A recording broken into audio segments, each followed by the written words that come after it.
ओम शिव गोरक्ष, जय माता की, हर हर महादेव। आज हम बात करेंगे, जिस भी हिंदू के घर में नाथ संप्रदाय की पूजा होती है, नवनाथों की पूजा होती है, बाबा बालकनाथ की पूजा होती है, बाबा गोरखनाथ जी की पूजा होती है, या जहारवीर गोगा जी की पूजा होती है, तो उन हिंदुओं के घर में कैसी समस्याएं उत्पन्न होती है, कैसे उनका घर बर्बाद हो जाता। तो आइए जानते हैं। देखिए, वैसे तो नाथ संप्रदाय हमारे सनातन का ही एक हिस्सा है, ठीक है, वो कोई अलग नहीं है, क्योंकि भगवान जो गुरु गोरखनाथ जी है वो भगवान शंकर के अवतार माने जाते हैं, वो अवतार ही है, वो स्वयं महाकाल ही हैं, ठीक है। और जो जहारवीर गोगा जी हैं उनके शिष्य हैं, जो पद्मनाग अवतारी हैं, ठीक है। अब जिसके घर में नवनाथ या बाबा गोरखनाथ जी संबंधित पूजा की जाती है, अब ऐसे में कहीं ना कहीं वो मुस्लिम शक्तियों से भी जुड़ी होती है, क्योंकि जब बाबा गोरखनाथ जी ने साबर मंत्रों की रचना कर दी थी, तो उस समय कहीं ना कहीं साबर मंत्रों में हिंदू शक्तियों को और मुस्लिम शक्तियों को भी जोड़ दिया गया था। अब ऐसे में जो गोगा मैडी जाते हैं या 5 बावरियों पे जाते हैं, ठीक है, या जो गोरखनाथ जी को पूजते हैं, उनके साथ बहुत सारे पैगंबर, मोहम्मद, सैयद, पीर और न जाने क्या क्या मुस्लिम शक्तियाँ चलती हैं। अब ऐसे में जब वो नाथ संप्रदाय को पूजते हैं, बाबा गोरखनाथ जी को पूजते हैं, तो कहीं ना कहीं उनसे संबंधित शक्तियाँ उनके पास अवश्य ही आएंगी। जैसे मान लीजिए आप माता काली को खूब पूजते हैं, अब ज़रूरी नहीं है कि आप माता काली को मंत्र जाप करते हैं, उनको बुलाते तो माता काली ही आएगी। माता काली की योगिनियाँ पहले आती हैं, जो जो मांस का भक्षण करती हैं, ठीक है, रक्तपान करती हैं। आप भोलेनाथ जी को प्रसन्न करके देखिएगा, उनके भूत पिशाच पहले आ जाएंगे, उनके गण जो होते हैं, गण, भूत, प्रेत, पिशाच, बेताल, ठीक है। इसी प्रकार से जब आप बाबा गोरखनाथ जी को और जहारवीर गोगा जी को पूजेंगे, तो अवश्य ही आपके पास पैगंबर, मोहम्मद, सैयद, पीर और आदि भी अवश्य होंगे। अब आप कितनी क्षमता तो है नहीं कि आप सीधा गोरखनाथ जी को प्रत्यक्ष कर लेंगे या जहारवीर गोगा को मना लेंगे, या 5 बावरी स्वयं अष्टबली पीर के पास में चलते हैं, उनके जोड़े में चलते हैं। 5 बावरियों के स्थान पर जाके देखिए, बीच में जो मकबरा है वो अष्टबली पीर का है, उसके बाद 5 बावरियों की पूजा वहाँ पे होती है। लेकिन ये हिंदुओं के साथ बहुत बड़ी एकदम मूर्खता वाली बात है, और इसमें हिंदू कर भी नहीं सकता कुछ।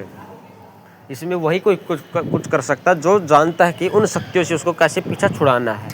अब जिनके घर में गंदा भोग लगता है 5 बावरियों को, कुल देवियों को, कुल देवता को, तो वहाँ पे आप कुछ नहीं कर सकते, आपको मुस्लिमों को पूजना ही पड़ेगा। आप जितना जोर लगाइएगा वो नहीं हटने वाले, क्योंकि आपका स्वयं का स्वार्थ नहीं पूरा हो रहा है।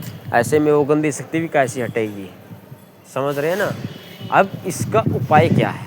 इसका उपाय एक ही है कि आप हनुमान जी महाराज की शरण ग्रहण कीजिए, क्योंकि और देवता चित्त न धरई, हनुमत से ही सर्व सुख करई। और मेहंदीपुर बालाजी अवश्य एक बार अवश्य जाइए, अगर आप इन सबसे पीछा छुड़ाना चाहते हैं, बहुत ज़्यादा परेशान हो चुके हैं, ठीक है, तो आप मेहंदीपुर बालाजी जाके हनुमान जी महाराज की पहले तो अर्जी लगाइए। वहाँ प्रेतराज सरकार, भैरव कोतवाल, कप्तान समाधि वाले बाबा, 3 पहाड़ पे माता महाकाली और बाबा गोरखनाथ जी विद्यमान हैं। वहाँ अर्जी लगने के बाद आप स्वयं देखेंगे कि आपके घर में रह रहे पीरों को, पैगंबरों को और ख्वाजा आदि को, इन सबको परेशानी होने लग जाएगी, क्योंकि हनुमान जी महाराज से पंगा लेना कोई बच्चों का खेल नहीं है। वो इतनी बड़ी महाशक्ति, 4 जुगों में उनका प्रताप है, ठीक। आप माता काली को मनाइए तब हनुमान जी को पूजना पड़ेगा, भगवान शंकर को मनाइए तब हनुमान जी को पूजना पड़ेगा, सीताराम जी को मनाइए तब हनुमान जी को पूजना पड़ेगा। और ऐसा कोई बंधन नहीं है जो हनुमान जी को बांध सके, उनका सिर्फ एक ही बंधन है, राम नाम। आप जितना राम नाम जपिएगा उतने आपके पास नज़दीक आते जाएंगे। आप भले ही उनसे दूर जाइएगा, फिर भी वो आपके नज़दीक आते रहेंगे। इसलिए हनुमान जी को अवश्य पूजिए। और हनुमान जी बड़े से बड़ी, जब वो राम जी को रावण के चुंगल से छुड़ा सकते हैं ना, तो ये मुस्लिम दुष्ट शक्तियाँ कौन सी शक्तियाँ हैं जो कहते हैं ना कि हनुमान जी मुस्लिम शक्तियाँ नहीं काट सकते। उनकी सोच ऐसी है, आप जितना विश्वास जिस शक्ति पर करोगे वो उतना ही कर सकती है। अगर आपका विश्वास है कि आपकी कुलदेवी, कुलदेवता आपकी किसी तांत्रिक या आदि से रक्षा नहीं कर सकते, तो वो बिल्कुल नहीं कर सकते, तांत्रिक उनको अवश्य ही बांध लेगा। अगर आपका विश्वास है कि हमारी कुलदेवी कितना भी भयानक और मुस्लिम संकट क्यों न हो, हर संकट काट सकती, तो वो बिल्कुल काटेगी ही काटेगी, ठीक है। भगवान कितने शक्तिशाली है वो हमारे विश्वास पर निर्भर होता है। अगर आपका विश्वास है भगवान हमारी रक्षा करेंगे तो अवश्य करेंगे, आपको विश्वास ही नहीं है तो कैसे रक्षा करेंगे, समझ रहे हैं ना। इसलिए नाथ संप्रदाय को पूजने वाले सावधान रहिए।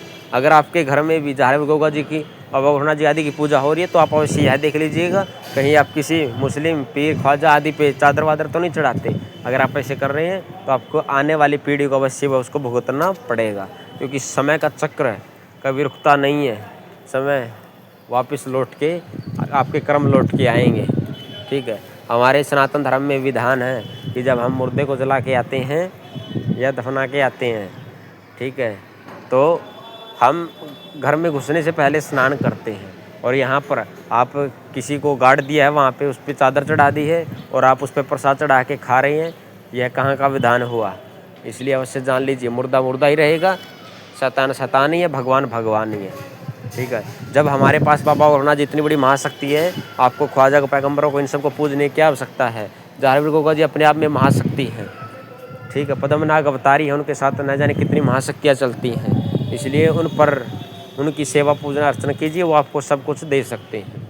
अगर आपको वीडियो अच्छी लगी तो चैनल को सब्सक्राइब अवश्य कर दें। जय माता की। हर हर महादेव।